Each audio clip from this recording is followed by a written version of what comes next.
Hey, what's going on everyone? I'm David and I work here at Viso Games. Last week I was lucky enough to head down to LA from Vancouver, BC to check out E3, and I wanted to give you all a little inside scoop about the event and give my thoughts on what to expect in the gaming industry moving forward.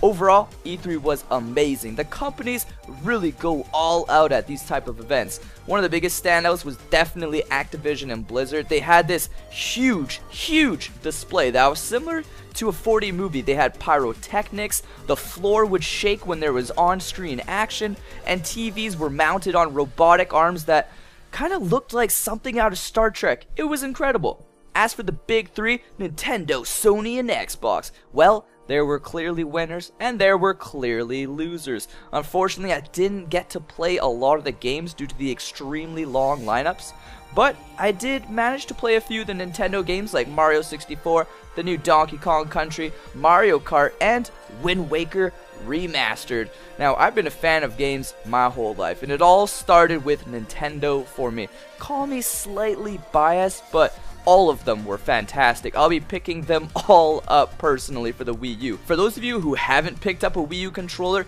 you would be surprised at how comfortable the controller actually fits into your hands. It's really light.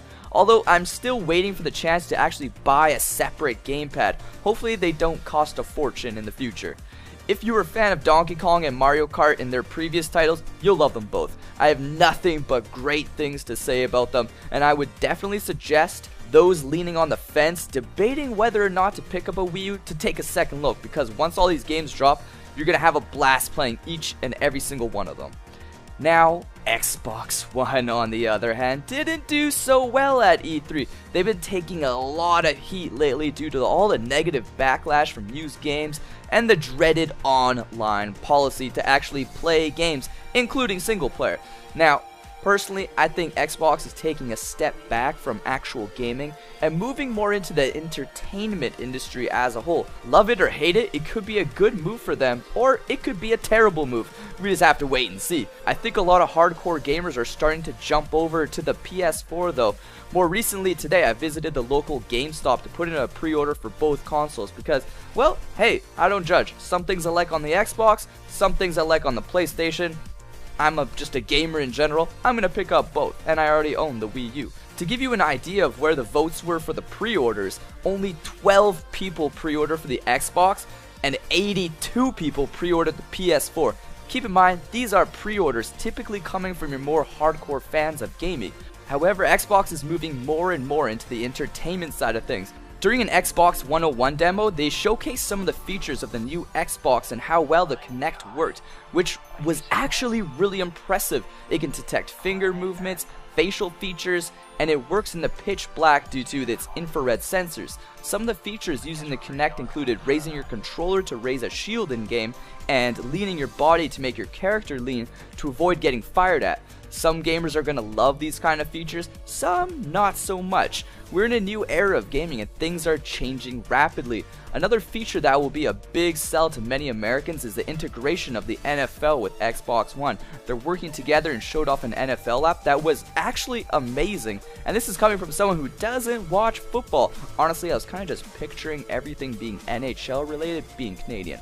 Some of the highlights included having a sidebar with stats from all the teams playing all over the league, tweets from people that you're following on Twitter that are NFL related, and everything's in real time. It was actually really cool. As for the games, unfortunately I didn't get a chance to play anything too excited, but I did get my hands on the controller, and it is near perfection. I've been a big fan of the current Xbox 360 controller, and the upgrades they made are flawless. However, Sony really stepped up their game with the new PS4 controller. It feels a million times better than the previous version. The thumbsticks are great and perfect for first-person shooters. The triggers are very responsive, and the touchscreen is subtle but works really well. They've also made the controller a little bit wider so your thumbs aren't like smashing into each other. And like the Xbox, I didn't have a chance to play much of the games due to the lines being so long, but the graphics looked incredible on everything I witnessed. And when I say the lines were incredibly long, they were much bigger than Xbox. And to play a game like Watch Dogs, you'd have to wait over an hour, probably closer to 2 hours, unfortunately. Now, one device that I was really hoping to try out was the Oculus Rift. I've been following the development of the Rift since the Kickstarter was announced, but for some reason they didn't have a booth at E3. To say the least, I was crushed and heartbroken. But I'll just have to wait until the consumer version comes out, and honestly, I cannot wait. Overall, E3 was a blast, and I was really thankful that they cranked the AC in the building so we didn't have a large gathering of gamers sweating all over each other while drooling over these new upcoming games. But if you have any questions regarding anything covered at E3, feel free to leave a comment below, and if you're new to the channel, click that subscribe button for more exclusive content and fun videos. I'm David with Vizo Games. Thanks for watching.